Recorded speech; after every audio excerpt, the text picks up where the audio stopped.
Alpha Lima Whiskey 301 Santo Domingo A coming. Boeing 757 disappears Alpha from radar Lima with Whiskey 189 people on 301 board. Santo Domingo. Come The in, plane's please. wreckage is soon found at sea. There are no survivors to say what happened. This accident was the first major loss of a Boeing 757 aircraft. Investigators find no clues in the wreckage. Only the plane's black box can tell them what happened. The tape raises a perplexing question. 301 Santo Domingo, come in, please. My airspeed indicator is not working. What's happening?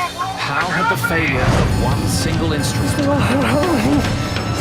caused the crash of one of the world's most sophisticated jetliners?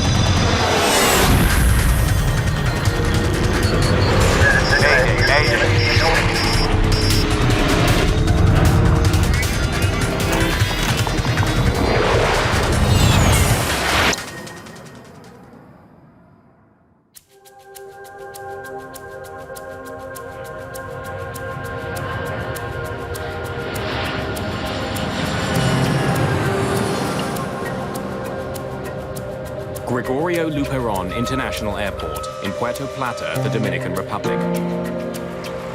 February the 6th, 1996. The small Caribbean island is a popular winter getaway. A group of German tourists has been delayed. There are mechanical problems with the jet that was supposed to take them back to Frankfurt.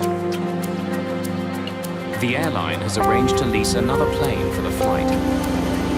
The replacement jet is owned by Turkish charter company Birgenair. They have a 757 that's been sitting on the tarmac for almost 3 weeks. But it takes several hours to get the plane ready to go, and to get the Turkish crew aboard. By 10:15 p.m., the plane and most of its crew are at the gate.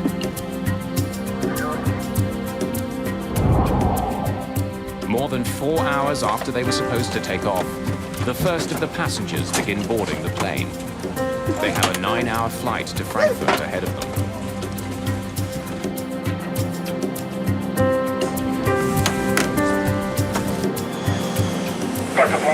Alpha Lima Whiskey 301. Shortly after 11:30, Birgenair Flight 301 is given permission to leave the gate. Pushback granted.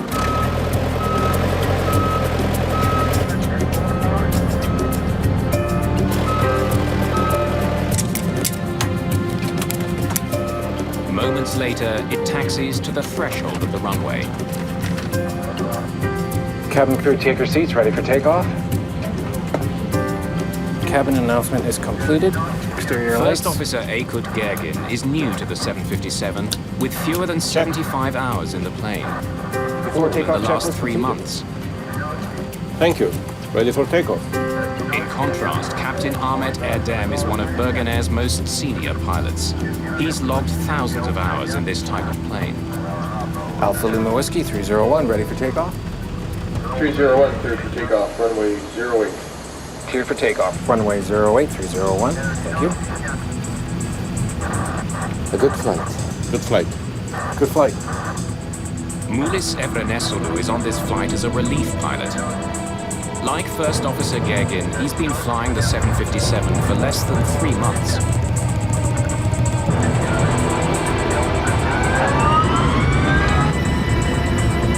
As the plane accelerates to takeoff speed, a light rain begins to fall. Power set. Okay, check. First Officer Aykut Gergin watches his airspeed indicator for a routine instrument check. As the airplane's accelerating to takeoff speed, the first officer calls 80 knots. 80 knots. Check. The captain, in theory, should verify that his airspeed indicator also reads 80 knots. My airspeed indicator is not working. The captain's airspeed should read the same as his first officer's, 120. but the readings do not match. Is yours working? Yes, sir. You tell me. Erdem wants his first officer to tell him when the plane hits takeoff speed. V1. At 150 knots, the plane hits V1, the point of no return. Rotate. The captain must pull back on his column and get the plane in the air. Positive climb, gear up. Positive climb. Gear is up.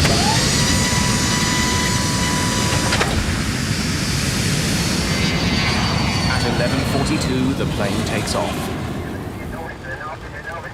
Seconds later, Captain Airdem's airspeed indicator comes to life. Is it possible to turn off the wipers? Okay. Wipers off. Climb thrust. Climb thrust. First Officer Gergin reduces power to the engines for a gradual climb to cruising altitude. 301, Airborne 45, switch over Santo Domingo, 1243. 1243, bye-bye, sir. Climbing through 2,500 feet, Santo Domingo, good evening. First Officer Alpha Lima Gergin Whiskey establishes 301, contact climbing with the with you. island's main tower in Santo Domingo. Alpha Lima Whiskey 301, climb and maintain 280. Center autopilot on, please. Center autopilot, as command. Thank you. 1 minute and 30 seconds into the flight, the autopilot takes over.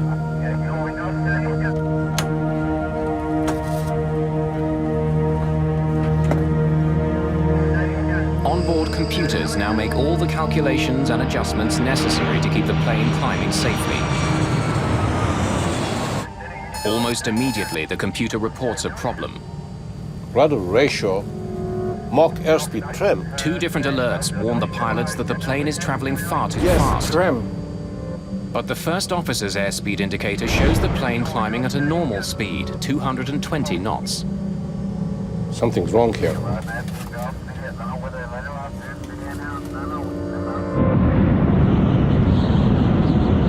Unaware that there are any problems, the controller directs Birgenair Flight 301 to continue climbing. Alpha Lima Whiskey 301, report Poking. Okay, 280, I'll call you over Poking. 301. Okay, there's something crazy. Do you see it? In the cockpit, the situation gets more confusing. The first officer's airspeed indicator shows that the plane is flying much too slowly. Mine shows only 200 now, and decreasing, sir. But the captain's gauge shows the plane flying far too fast, 325 knots. Both of them are wrong. What can we do? Let's check the circuit breakers. Yes, sir.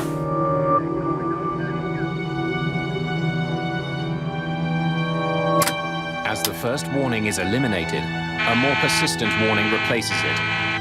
The overspeed warning tells the crew that they are approaching 350 knots, the maximum speed at which the plane was designed to fly at this altitude. Okay, it's no matter. Let's pull the airspeed. Let's see. Resetting the circuit breakers turns off the alarm, but it doesn't fix the problem. Captain Airdem's airspeed indicator still shows he's flying much too fast. Now it's 350, yes? Confused by the conflicting information, Captain Airdem decides to do what the plane wants. He slows Let's down. take that like this. With terrifying results. The 757 is sending out warnings that are confusing the crew. Bewildered, the crew struggles to solve the problem.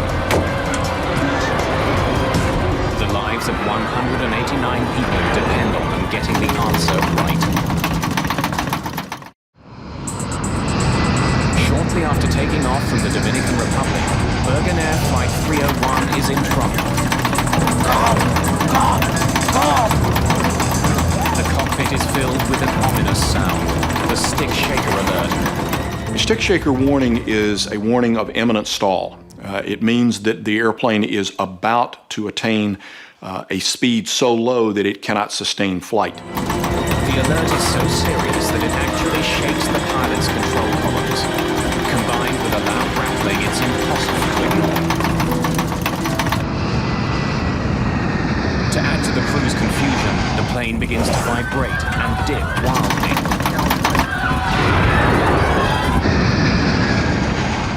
I'm sure every passenger on the airplane knew something was unusual because the aircraft started to shake in a very violent maneuver. It's not the only problem the crew is facing. ADI! The attitude deviation indicator is basically a round gauge that on this airplane is a screen, but it's blue on the top and brown on the bottom, and it shows not only the pitch of the airplane, but also roll. On the gauge, blue represents sky. The more blue, the steeper the climb. Right now it's showing that the plane's nose is pointing dangerously high. Then, more than 7,000 feet above the ocean, the plane rolls hard to the right and begins to plummet from the sky. From the time that the stick shaker activates, it is now going to require proper action from the flight crew to sort this out, or they will end up losing control of it. The window of decisions is closing on them, for if they let it stall completely, maintaining control of the airplane will prove to be very difficult. Captain Airdem struggles desperately to get his plane to climb. Nose down. He has just a few thousand feet to pull a 100-ton airliner out of a deadly storm. The less experienced pilots utter prayers and offer suggestions. Thrust. ADI. 301, squawk 377. Stand by. Air traffic control is still unaware that Flight 301 is in grave danger. The timing. What am I to do? You can level off. Our altitude's okay. The plane is falling fast. Okay, 5,000 feet. Captain Airdem is trying to fly a plane that's become virtually uncontrollable. Press levers, press! Gergin pushes the throttles to full power, but it doesn't help. The plane spirals towards the surge. What's happening?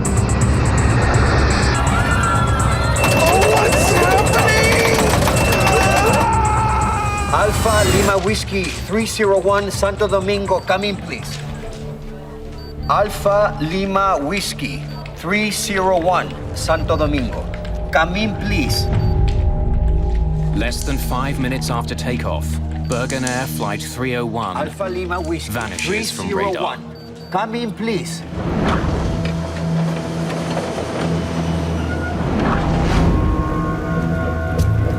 The Dominican Navy begins searching for the missing plane and its passengers. En la ruta me imaginaba siempre que iba a lo que me iba a encontrar. Pensaba que iba a encontrar gente gritando, gente llamando. They discover something very different. The strong smell of jet fuel hangs over the water. Pieces of wreckage float on the waves. Yo pensé dentro de mí, realmente no hay nadie sobreviviente aquí. No había sobrevivientes. Y no veíamos los cuerpos, pero pensé que el avión se había desintegrado realmente en el agua, con el golpe. Within hours, more than just wreckage begins floating to the surface.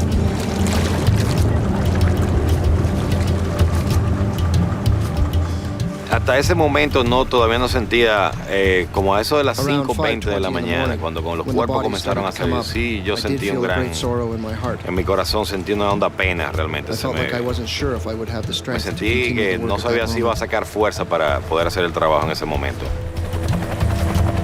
The search continues by the light of the next morning. American and Dominican rescue ships scour a 1,300 square kilometer area for survivors. None are found.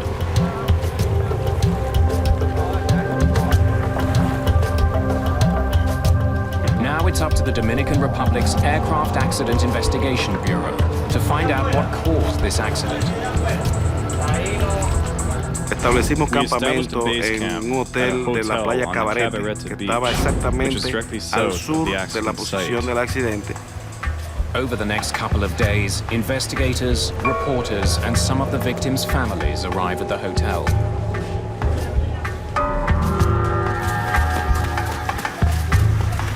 Nearby, evidence of the disaster reaches the Dominican shores.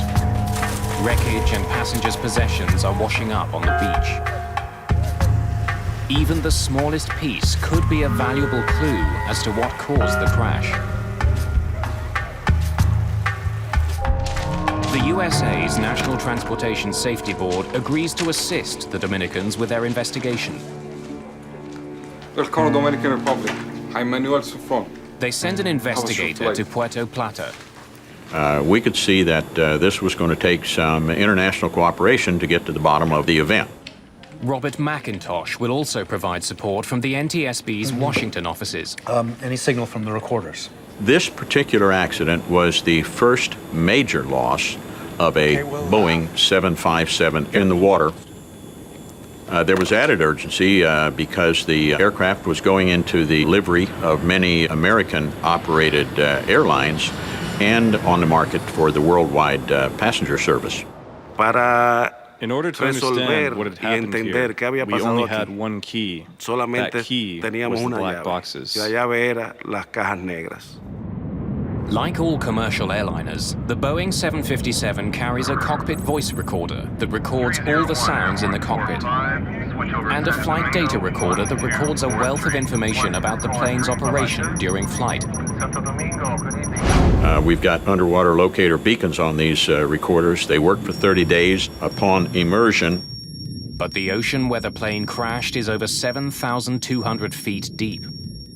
Necesitábamos localizarla We antes de needed que to locate them los before the localizadores signals se faded, apagaran. and we also Y luego needed to remove necesitábamos them sacarla before antes the de que los data was datos se damaged by dañaran salt water. por efecto So we del were agua in de a sal. race against time. Entonces estábamos en una carrera contra el tiempo.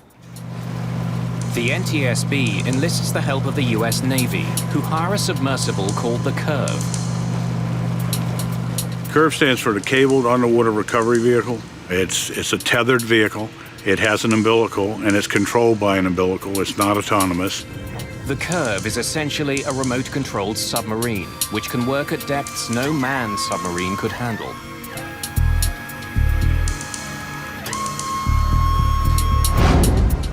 While the Curve travels from the United States, Major Souffrant starts to examine the evidence he has. Radar on the ground tracked the plane as it climbed into the night sky. And then I have the radar. The history of the flight is recorded here. So basically, investigators study the radar records, along with the conversation between the ground controllers and the crew. I have the recording from the control tower. Santo Domingo, good evening. Alpha Lima Whiskey 301 climbing with you. Alpha Lima Whiskey 301, climb and maintain 280. Okay, 280. The exchange between the controller and Flight 301 is normal. The investigators detect no signs of trouble. Y la última comunicación entre ellos solamente se cortó por un espere un momento. 301, squawk 377. Stand by. As you heard, there's no reason why this plane went down. What had caused something to go wrong to interrupt the flight path of the aircraft so rapidly? Certainly, it was a good question for us.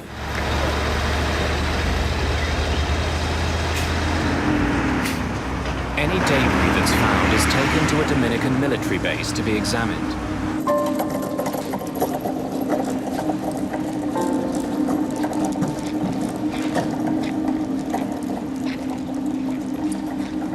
Investigators comb through the wreckage they've recovered.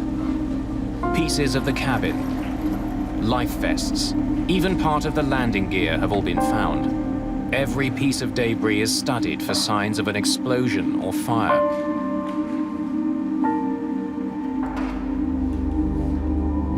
Investigators also check if any of the life vests are inflated. That would suggest passengers had some warning before the plane plowed into the sea. Cords on some of the life vests are hanging loose, but investigators conclude that could be the result of the plane's violent impact. The crash was so powerful, it has compressed coffee cans into flat pieces of tin.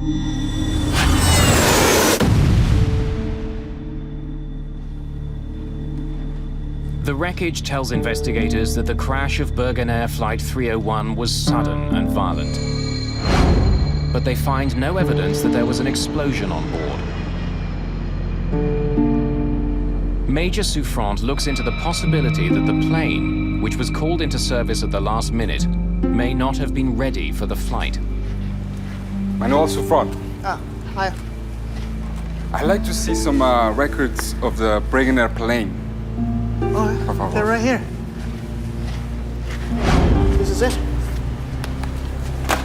It had been on the ground for some time in Puerto Plata, and that became interesting to us. Why would an operating company have an aircraft sitting there? Investigators discover that the plane wasn't on the ground for repairs. Based on maintenance records, the plane appears to have been mechanically sound. Birgenair simply didn't have enough passengers to justify the flight financially. So they kept the plane and the crew in the Dominican Republic for almost 3 weeks. The plane's maintenance records turn out to be one more in a series of empty leads.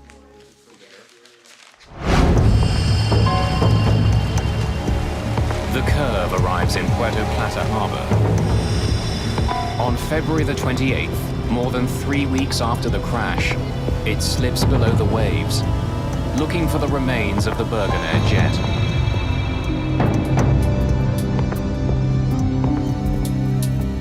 It takes the robotic submarine 2 hours just to descend the 7,200 feet to the ocean floor. From there, it sends back images of the wreck of Flight 301. The cockpit pretty much was sitting upright, and it was pretty much the nose of the plane, and you could see the front part of it. It was obviously banged up and cracked and fragmented.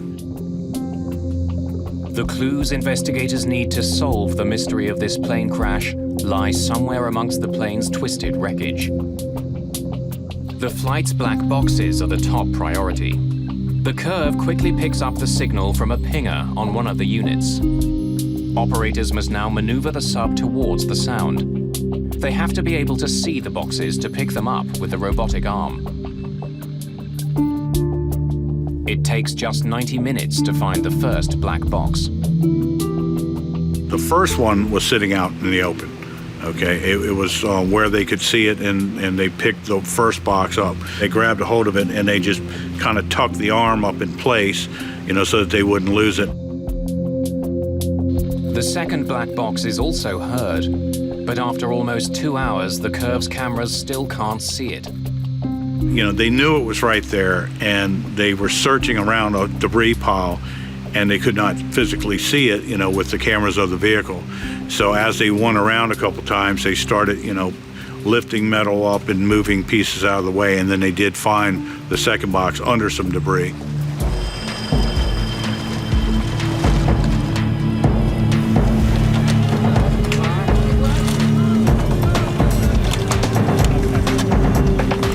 Flight 301's flight data recorder and cockpit voice recorder are brought to the surface and loaded onto a waiting jet.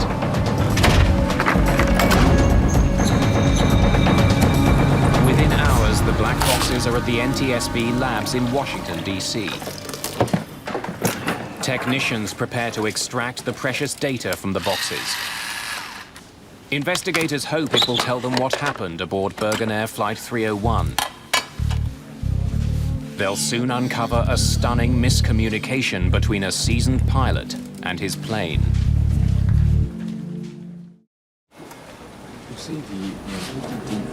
To unravel the mystery of Birgenair Flight 301, investigators are counting on the plane's black boxes. That flight data recorder was our key. So the technicians got busy and gave us plots, visual plots of what was going on with engines and airspeeds and so on, to allow us to try and understand why that aircraft slowed down and then simply departed controlled flight and entered the ocean. Ah, that's great. That shows us all we need to see for now. So it's all the flight data recording. It's on a timeline, top is the pitch. We've got the airspeed and the altitude. But check out the timeline, 44. Investigators immediately notice something unusual about the flight. 15 degrees pitch, nose up. Seems high. It's almost the maximum. And then it stays that way. The plane began climbing normally.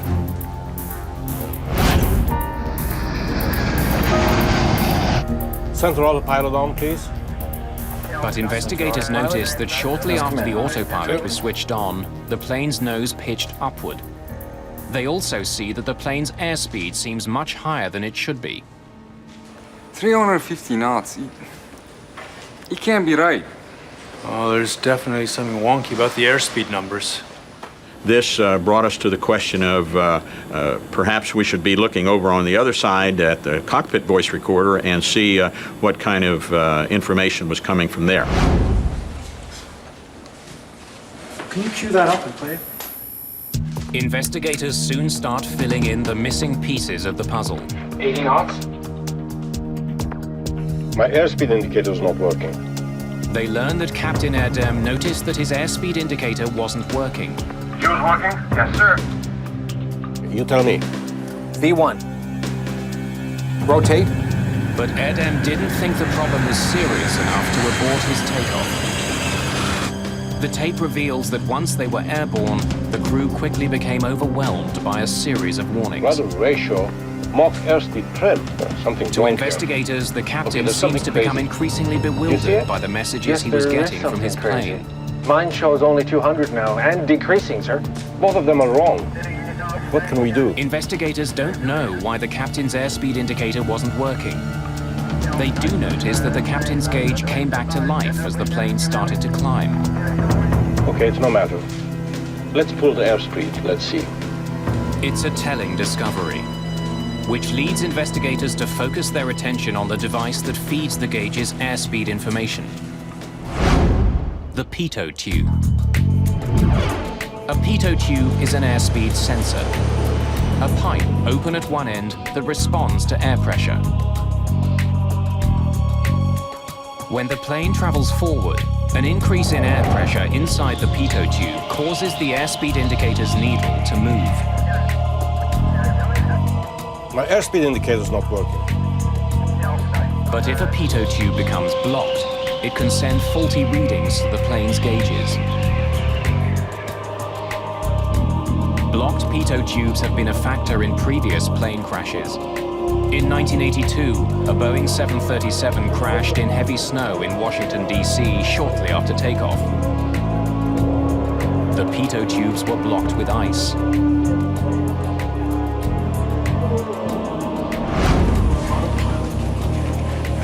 Investigators suspect that the Pitot tube which fed the captain's airspeed indicator on the Birgenair jet was somehow blocked. But they know ice can't have blocked the tubes of a plane taking off from a Caribbean island. We don't know why it was blocked, but it presented a very, very interesting situation to us. We started carefully looking at what could cause that kind of thing to happen. Senor!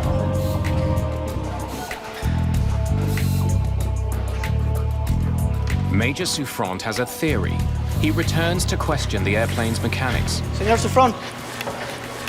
We are done with this, thank you. I'd like to ask you some more questions about the Birgenair plane. Souffrant suspects that mechanics may have taped over the Pitot tubes during maintenance. It's a common procedure, but if the tape wasn't removed, it could have caused the deadly accident. Maybe a piece of tape was left on accidentally? No, sir. They didn't have to be taped. We never did anything with the Pitos. Did you put the Pitot covers back on them when the maintenance was finished? It didn't have any covers with it. We didn't take any off, and we didn't put any on.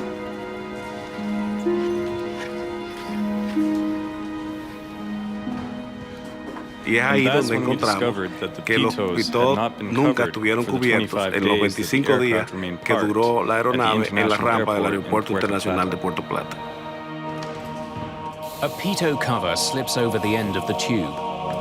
Regulations state that these covers must be installed anytime a plane will be on the ground for an extended period of time. A prominent flag is meant to remind pilots and technicians to remove them again before takeoff. Investigators find that the Birgenair pitot tubes were never covered, and somehow the uncovered pitots had become blocked. Recovering the tube from the ocean floor is the only way for investigators to answer a pressing question. What blocked the pitot tubes? Nobody knows for sure. The evidence is 7,000 feet down in the Atlantic Ocean. But even if the pitot tubes were blocked, how could it have caused the crash of a modern jet and the death of 189 people? It's not like a car where you have only one speedometer. In this kind of an aircraft, you have a total of 3 airspeed indicators, and there's a flight data computer which is computing the velocity in relation to the ground. I'd like to welcome you all this afternoon. As you know, I'm Bob McIntosh. Using information from the black boxes, the NTSB pieces together a real-time animation from liftoff to the final moments of Flight 301. This is the indicator. The captain actually realized that his speed indicator was not working. Is yours working? Yes, sir. The big question for investigators is how could one faulty airspeed source result in a crash? He realized it at a time when he could have aborted, he could have turned back, but he chose to continue. Right now, investigators analyze the captain's every move and find that he allowed a small error to escalate and ultimately overwhelm him. Rotate. Positive climb, gear up. Moments after liftoff, Captain Erdem's airspeed indicator appears to be working. And then that means it's at odds. But investigators suspect the gauge is responding to changes in altitude. Climb thrust. As the plane climbs through the thinning atmosphere, the air trapped inside the tube expands, causing a buildup of pressure. Inside the cockpit, this causes the airspeed indicator needle to deflect. Even though altitude is causing the increase in pressure, the sensors mistakenly read it as an increase in airspeed. So at this point, the takeoff is standard, nothing's... Captain Erdem may have had 5 separate sources of airspeed to rely on, but investigators noticed that when the trouble started, he wasn't flying the plane. Center autopilot on, please. Center autopilot has command. Thank you. The autopilot was. And unless the crew reconfigures it, the autopilot gets its airspeed information from only one source. Remember, the autopilot gets its data only from the captain's pitot tube, the one that was blocked. The data shows that the trouble on Birgenair Flight 301 began when the autopilot took over. Right after the autopilot is engaged, the plane's nose begins to rise. Investigators suspect that the crew didn't realize that the blocked pitot tube was feeding the autopilot faulty information. The computer registered that the plane was traveling too fast and raised the nose to slow it down. It soon rises to 15 degrees, then it stays there. Raising the nose works like an air brake. It slows the plane by creating drag. The autopilot is programmed to never bring the nose higher than about 15 degrees. Any higher, and the plane would slow down too much and stall. The autopilot's a pretty smart guy. He already knows he's got all the power that he's going to get for the climb.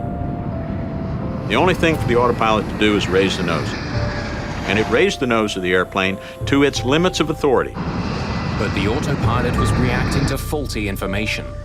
Moments later, it sent out 2 different warnings. Rudder ratio, Mach airspeed trim. That the plane was traveling too fast to be controlled safely. And the airplane begins picking up warnings, rudder ratio, a variety of things that the airplane is sensing problems.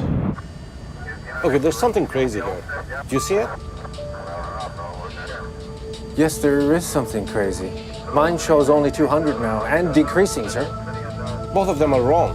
Investigators realized that Captain Erdem wrongly concluded that both airspeed indicators were malfunctioning. In fact, his first officer's gauge was always correct. The plane was traveling much too slowly. What can we do? Captain Erdem no longer knows which instruments to trust. Let's check the circuit breakers. As they saw these caution lights, they decided they were going to start pulling some circuit breakers. That would be rather strange. The actions of trying to reset circuit breakers is something that pilots of older generations aircraft have learned via experience of sometimes being able to get an errant system back functional. Resetting the circuit breakers turns off the alarm.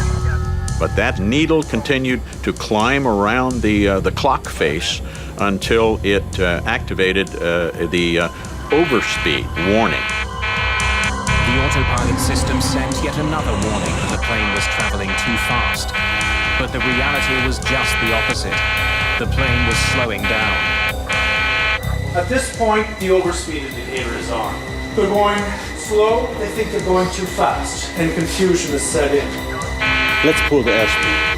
That's when Captain Erdem made the gravest error of all.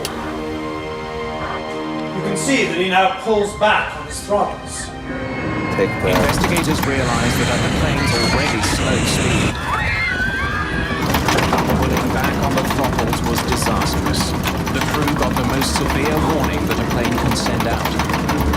And that's when he gets the stick shift.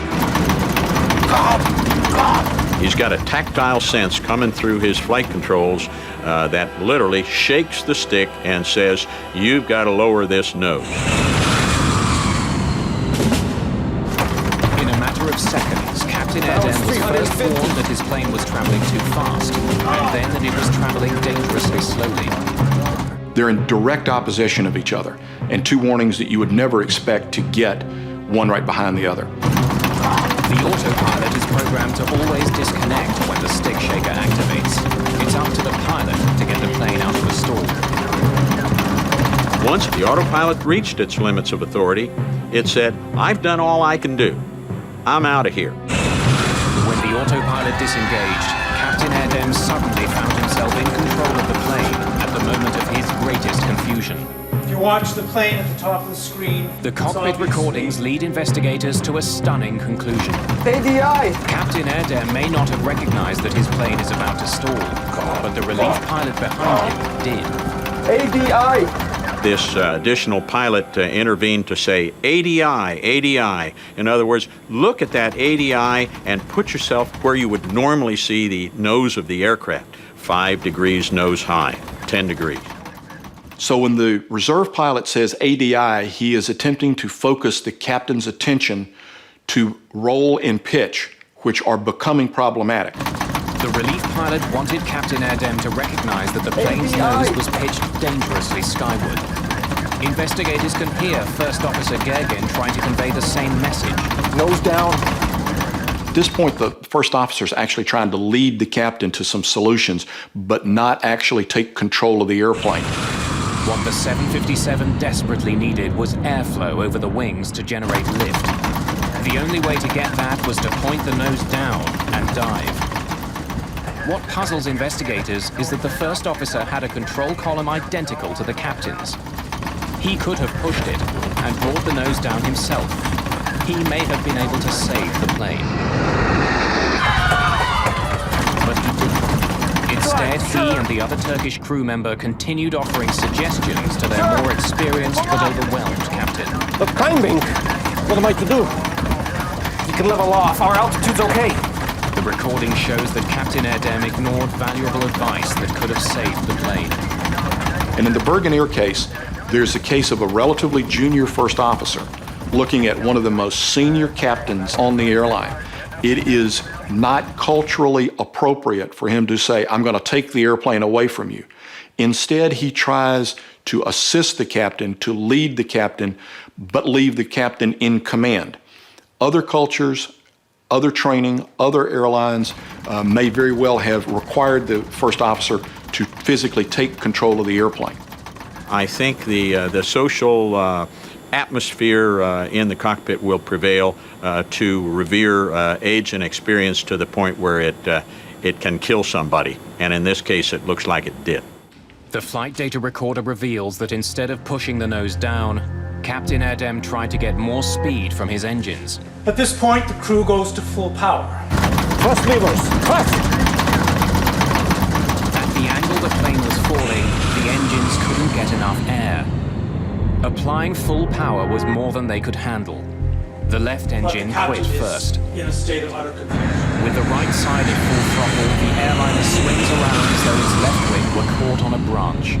The airplane goes into a classic full stall where the nose drops, it falls on a wing, which is now a very life-threatening condition. The 757 itself makes the situation worse. Like many modern jets, it uses a so-called swept wing design. The wings angle slightly backwards to reduce drag and increase fuel efficiency. But the design has a downside. One of the characteristics of swept-wing jets is they get less and less stable. They're much harder to fly as they approach stall.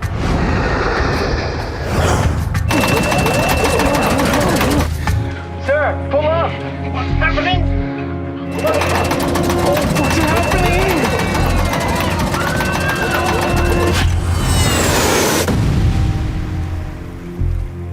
To maintain control of a swept-wing jet with no more altitude than they had in this condition is very, very problematic, and they are not successful when the airplane goes into the water.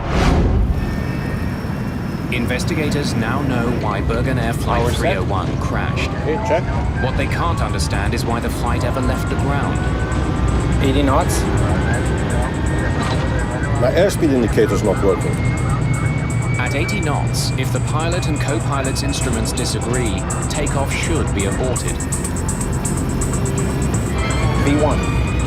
Investigators are troubled that the captain took off knowing he had malfunctioning instruments. Y si algo no está funcionando If something correctamente, is not no functioning importa correctly, qué, it doesn't matter la what it acción a tomar is, es one should abortar el abort the despegue takeoff at 80 knots. en los 80 nudos. This decision on the part of the captain has been criticized, but there is a very short time window for this decision to be made. Members of the investigative team in Puerto Plata try to find any clues that might explain why Captain Erdem didn't abort his takeoff. It was raining that night. Perhaps he was worried that he wouldn't be able to stop his speeding plane in time. Procedurally, he's required to stop, but high-speed aborted takeoffs are something that are very serious, and that flight crews train to avoid high-speed aborted takeoffs if possible. And we certainly looked at the parameters of the runway to ensure that there was adequate runway in that particular situation. Careful measurements are taken. Investigators conclude that at 80 knots, when he first noticed the problem, Captain Erdem had enough runway left to bring his plane to a stop. He could have aborted his takeoff. There's also the question of the hastily assembled crew. Investigators now wonder if the last-minute nature of the crew's call could have influenced their decision to take off. Birgenair started with a crew that probably didn't expect to fly that night. They didn't have adequate rest. They got out to the aircraft and perhaps were rushed in some of their planning. Investigators consider the possibility that the crew, who had been away from home for more than 2 weeks, were simply too eager to get home. 08301, thank you. A good flight. Good flight. Good flight. Y ahí viene el factor del homesick, la This is the enfermedad de homesick regreso a factor, casa, where minor donde problems are los problemas ignored in order to menores get back son home. obviados para seguir el vuelo y llegar a la casa. Investigators will never know what was going through Captain Erdem's mind when he opted to continue his takeoff. In this case, the airplane is accelerating rapidly enough. The first officer responds, V1. which is the commit to fly speed, and by training, now the decision window has closed. They need to fly. Rotate. And immediately thereafter, they're airborne. Once the plane was in the air, its blocked pitot tubes caused Captain Erdem to make a series of critical mistakes. But how were the tubes blocked in the first place? Investigators will find that the deaths of 189 people was caused by something the size of a paperclip. Investigators now know that a blocked pitot tube led to a series of conflicting warnings that confounded Flight 301's captain. Now they want to know how those same warnings would affect other pilots. Fuimos a un simulador de vuelo. We went to a flight y en el simulador de vuelo simulator, tratamos de recrear la misma situación que se dio aquella noche del 6 de febrero de 1996. Gentlemen, stand by. The simulator showed investigators that an overspeed warning, followed by a stick shaker warning, caused even the most seasoned pilots to freeze. The contradictory warnings were potentially dangerous.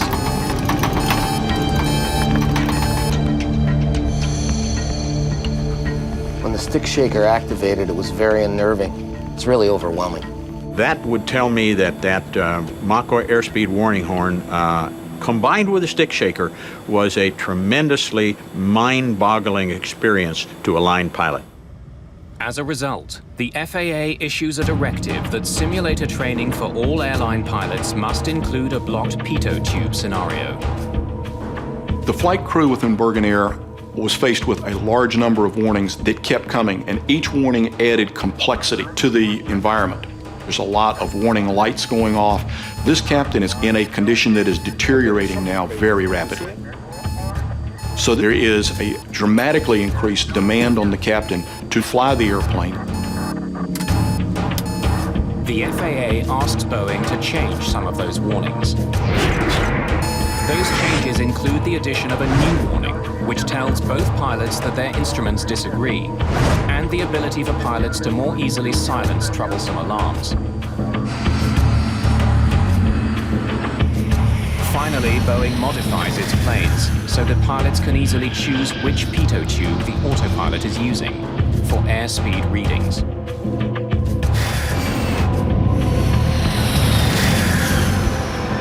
All told, more than 1,400 Boeing planes worldwide are affected by the new directives. One final question remains. What had blocked the plane's pitot tubes?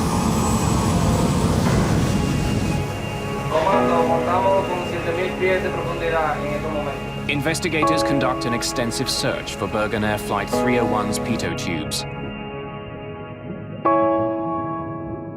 They are never found. But at Puerto Plata's airport, they don't have to look far to find the likeliest suspect. It's not ice, and it's not dirt. We know that the area around Puerto Plata has a lot of bees and wasps and animals and birds and insects that like to build nests. One of the insects is well known to pilots flying out of the Dominican Republic. It's called the mud dauber wasp. Bug experts tell investigators about an extraordinary connection between the wasps and a pitot tube.